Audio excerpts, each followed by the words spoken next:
సాధారణంగా ఆడవాళ్ళ మాటలకి అర్థాలే వేర్లే అంటారు. అది ఎంతవరకు నిజమో నాకు తెలియదు కానీ, అమిత్ షా మాటలకు మాత్రం అర్థాలే వేరుగా ఉంటాయి. ఒక 2 నెలల క్రితం వరకు తెలుగుదేశం బీజేపీ వెంట పడుతున్నప్పుడు అసలు తగ్గేదేలే, నేను మీతో కలవనే కలం అన్నట్టుగా ఎక్కడ పడితే అక్కడ ఇష్టానుసారంగా వాగాడు.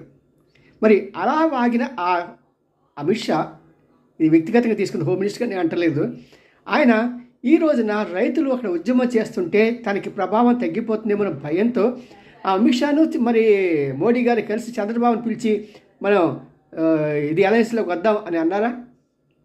ఇది ఎంత వాస్తవం?